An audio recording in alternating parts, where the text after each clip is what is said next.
Hey, what's up mga kautits? Magandang hapon po sa ating lahat. Yan, papunta na po tayo sa may itong, andito na pala tayo sa may Leon Garcia. Yan. So, napakarami pong mga tugtog dito.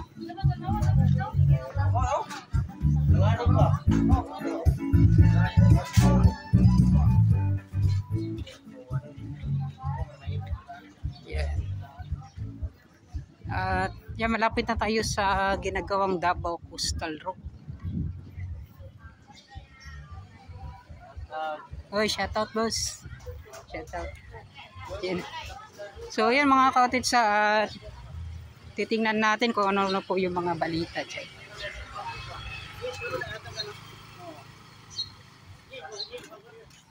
Sabi, sobrang init ng panahon ngayon mga kautits.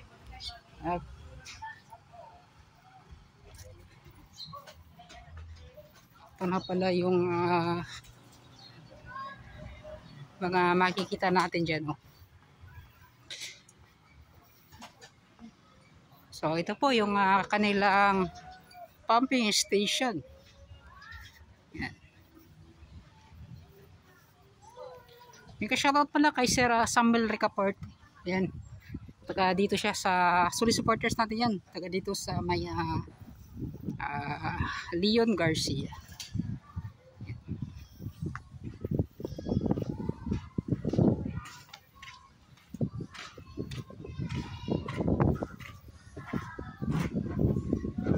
So magsisimula tayo doon sa dulo. So iba naman yung mga estilo natin ngayon mga kautits. Dulo naman yung inuuna natin. Dati dyan tayo yung pinakahuli.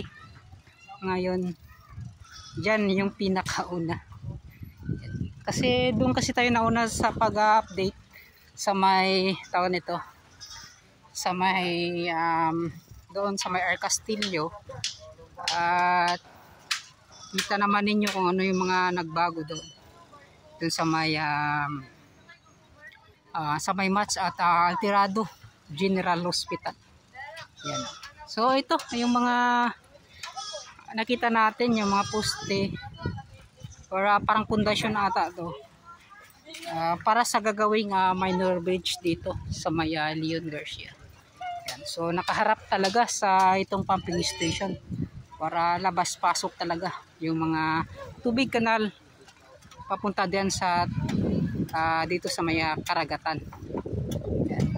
Palabas pala dito sa may karagatan. Yan. So, yun at tuloy-tuloy tayo hanggang doon po sa dulo. Ano po yung mga nagbago. Yan mga kautits, ito na ipakita na. Naipasilip na natin to dati. Yan. Kung kanilang na flat na. Nalagyan na po nila ng simento. Yan o. Tutuaran ko ano. Ano. So yan mga kautits at ay, shout out boss.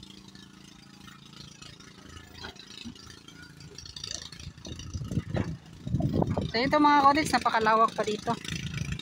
Boss! Ay hapon. Ha? Samot na ka?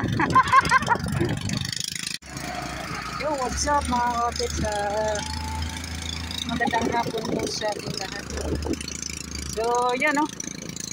So ito na, ipasilip na natin to dati. Yan. At yung kanilang pagtambak dito. So ganito na o.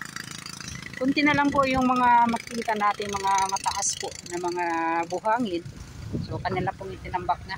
So may mga nagro-rubing pa dito mga kautits, so, na mga auxiliary po. Yan, po shout out. Yan, sila sir, sila ma'am. So yun o. At kanina mga kautits, yung unang update ko, pumunta po tayo doon sa unahan, yung sa dulo na yan. Nakita naman ninyo mga kautits na yung tinambak doon sa unang part. So ganun po yung mga makita natin dito. Yan no. So may mga pagbabago na talaga.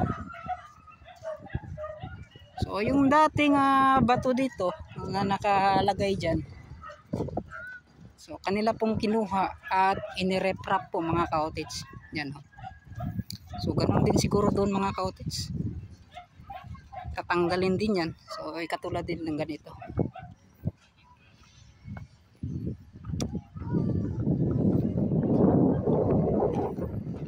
Parang yung bato na yan, so galing po yan dyan, no?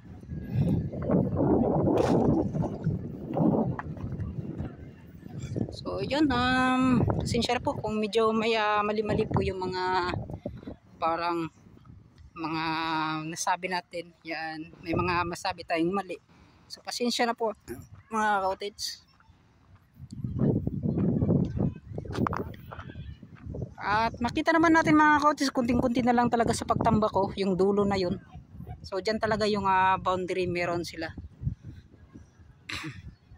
At yun. Yan o. Napakalapit ng pagtambak na yun.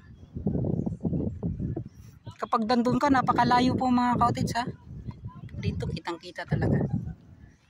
So ganito na po yung mga itsura or makikita natin, matatanaw natin dito sa Maya Leon Garcia Agdao R. Castillo segment.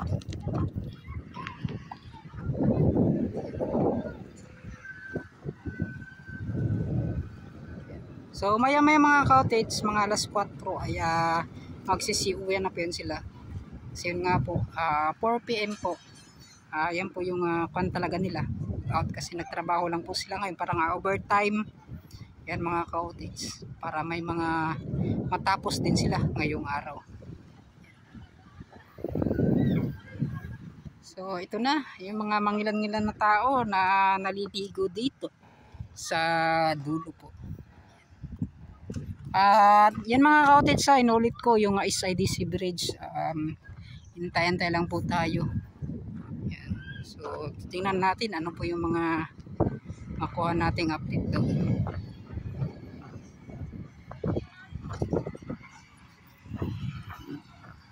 So yan, punta na tayo doon sa unahan. So baliktad na po yung pag-update natin mga ka-outage sa dati. Nagsisimula tayo doon sa may Isla Verde segment. So ngayon ay magsisimula tayo dito naman sa Agdao hanggang doon sa may Leon Garcia Agdao hanggang doon sa may Isla Verde segment. So yun.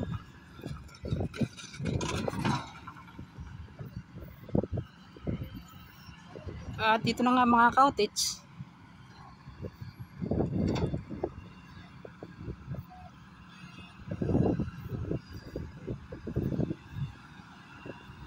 Yun mga ka-outage, so, at parang nasira pa ang gulong.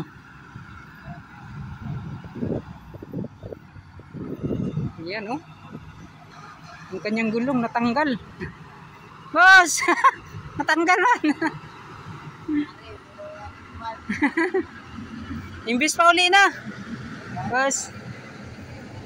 Pero dali na siya ibutang, ibalik. Dali na ba ibalik ni? May siguro. So yan ang natin. Yan o.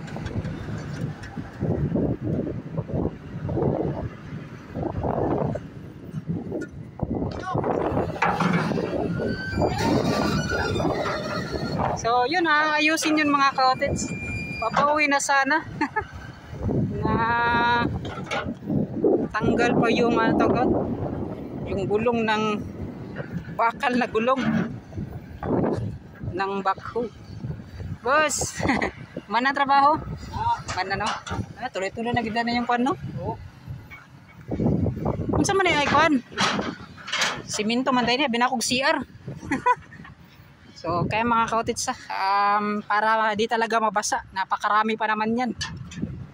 So yan mga ka-outage, so napakaganda.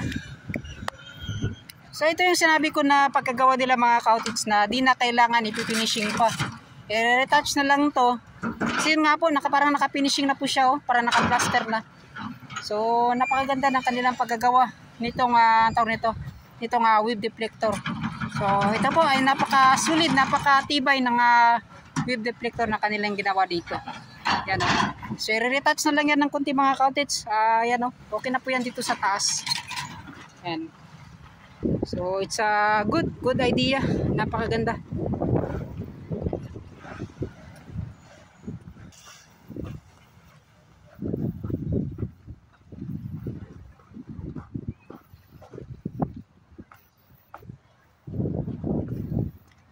So dito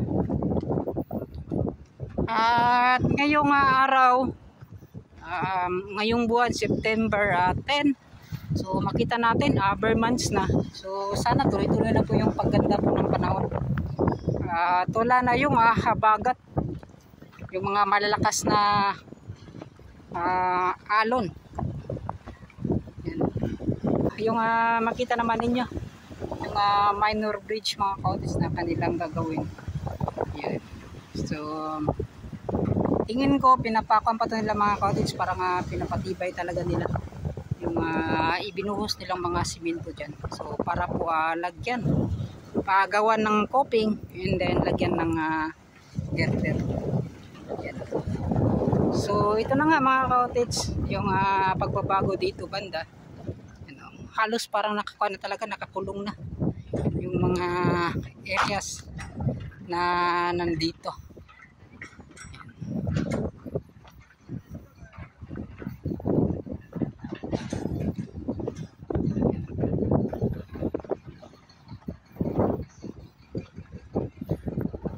Yan.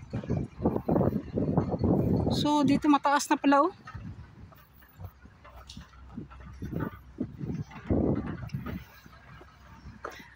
Taas naman tayo diri, no? Taas na. So ito mga cottage, mataas na pala dito. Nasa second layer na. Ano? Pero yung banghas, dirara na. So yung banghas nila mga cottage, so dyan lang yan sa baba. So inunan lang muna yung sa unang layer at itong pangalawa. So para tuloy-tuloy talaga yung paggawa hanggang doon. So at yun mga cottage, so meron na mga second layer hanggang doon sa unahan. Yan o, nagpapantay na, mapapansin naman ninyo.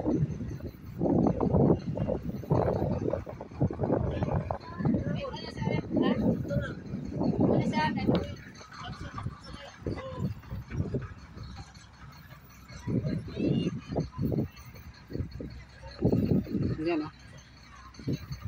Oops. At yan mga ka-cottage, so dito naman mga ka-cottage, yung kanilang ginawa is precast line canal. Yan.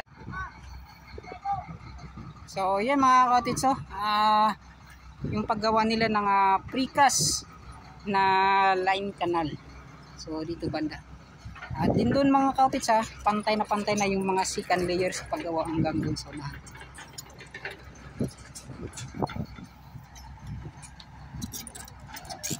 So ito, sa mga nagtataka kung bakit precast, yung iba kasi gusto nila yung parang pinapurma pa dito.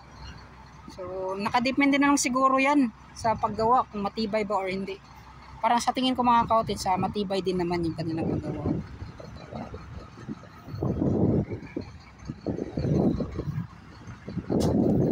So ito, wow, bilis nalagyan na po nila ng anong taon ito,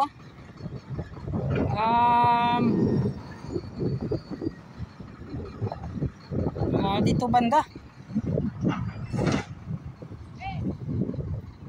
So kaya nagtataka ko mga cottage kung bakit pataas po yan, kasi may minor bridge dito. Yan. So titingnan na natin kapag natapos. Parang sa tingin ko kasi mas mataas dito kaysa doon. Parang pag ganun siya pataas. So yan, abangan na lang natin kung paano nila tatrabahuin matapos yung malapit dito sa may minor bridge. Napaka linis ng pagre-reprap nila dito, yung pagbuhos ng buhangin. So pauwi na po yan sila mga cottage at hinihintayin na lang nila yung kanilang ibang kasama. Yan, makita din ninyo mga cottage kung bakit dito banda ay iba naman. Kasi yun nga po, iba naman yung magtatrabaho dito is from Relay. So dito naman is from from Mac Builders. Yan, Mac Builders na po dito hanggang doon sa dulo. Yan, so sa Weeng hanggang doon lang. 120 meters lang ata. Dito sa Relay is 120 meters lang from Relay. Yan. So yan, pauwi na sila mga cottage. So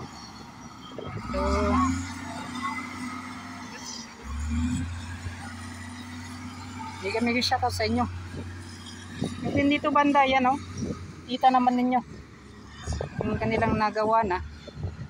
So paggawa nitong napakagandang curve line canal. Yan, oh. Napakaganda ng pagka-curve nila.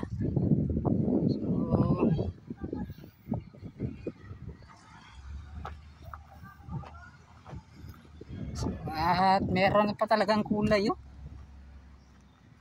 Yan, oh, mga cottage. Ito na pala yung itsura dito banda. Yan.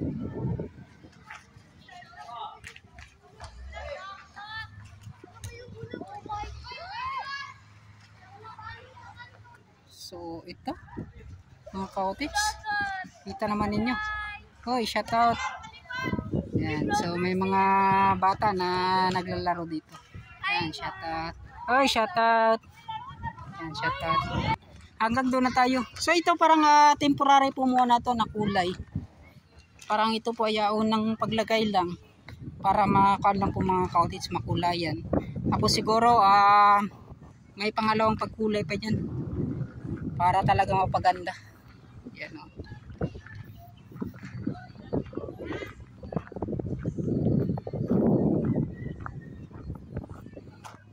Yun. Kunting-kunti na lang talaga dito sa isang package na to. Sa Relay, napakabilis din nila magtrabaho. Yan, oh.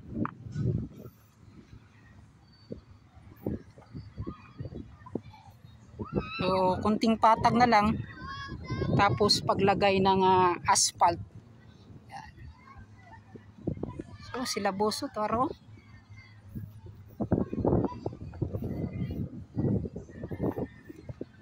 So, yan mga cottage, makita naman ninyo mga cottage ka dito banda. So ilang araw ngayon, so ilalagyan na po daw to nila ng asphalt. Yan. So nagtanong pa kala ako mga cottage kila sir, ito pala ay parang yung mga red cement gani mga cottage yan. Yan. So sa red cement daw yan na yung para sa bahay mga cottage, makita po ninyo na may ganito. So yan pala yung kanilang ginamit. So di natin alam kung ito po ay lalagyan pa ng panibagong kulay. Yan. So ito mga cottage yung update natin sa itong sa Relay Company na malapit na pong matapos. Siguro ngayong buwan po daw mga cottage may asfalto na.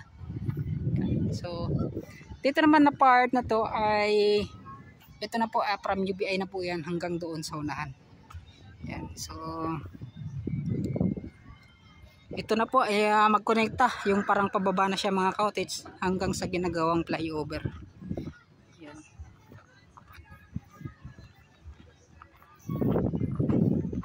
So mapapansin po ninyo mga cottage, napakadami na po ng mga malalaking bato, yung mga buhangin may kasamang yan, oh.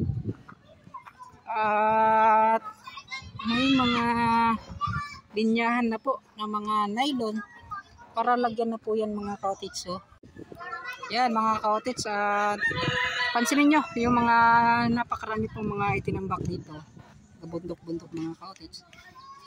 Kaya po siguro linagyan na po nila mga ganito kadami mga buhangin at yung mga lupa po mga cottage, kasi yan nga po ay tatrabahoin na itong area na to, itong part na to yan mga cottage, kasi na po may mga linyahan na kanilang ginawa. Yan. So yun. At maganda na pong sinyalis yan mga cottage, kasi yun nga po ay tuloy-tuloy talaga yung kanilang ginagawa dito sa ginagawang Davao Postal. And then makita naman ninyo mga cottage, dito sa part na to itong ginagawang flyover. Yan. So sa taas kitang-kita yung kulay, yung lahat po ng poste para sa ilaw. So, abang-abang na lang tayo sa pagtatapos niyan mga ka-outits. So, yun. Yung mga ka-outits, so, makita naman ninyo dito sa baba. Yan, yung pagre-reprap po nila ay medyo pasikan layer na. Yan, so dati yung pagpunta talaga natin dito mga ka-outits, di pa ganito po kataas talaga.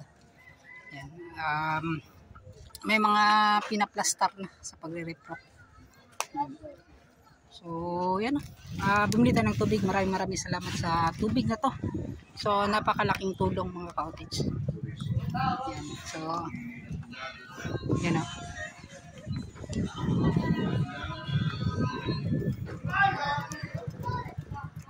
So dito na pala yung boundaryan ng Leon Garcia mga ka-outits yan.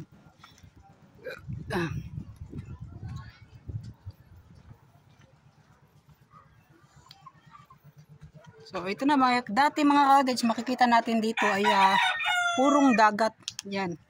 Ngayon ay isa ng daanan. Yan o, daanan ng mga lahat po ng mga tao, sasakyan. Yan.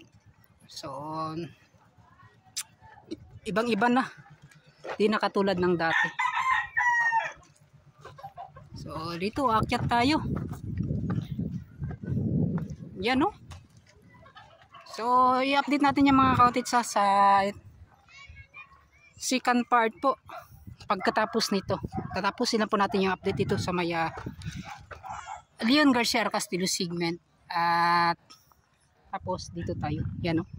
Napakaganda na dito banda mga ka-outits yan. So abang-abang lang. So ito na. Maraming salamat sa lahat ng mga solid supporters natin, solid viewers, solid subscribers. At yan. Nakita naman ninyo kung gaano na po yung mga pinagbago dyan. At mga iba, may mga kulay na, may mga sidewalk. Ayan o. May mga poste na para sa ilaw. So abang na lang tayo matapos itong kanilang ginagawang Davao Coastal Road ito po sa lungsod ng Davao City. Maraming salamat pala sa lahat ng mga solid supporters natin, solid viewers, solid subscribers. At magpapaalam na po ako. Yan, so hanggang dito na lang. So mega shout pala sa lahat ng mga OFWs natin yan. At lagi po kayong mag-ingat. So mga ka-outits, paki-support na rin po ng aking Facebook page, Tito Tans TV rin. So pakibisita po. Maraming salamat. Paki-follow, like, and share. Yan, so hanggang dito na lang at bye-bye.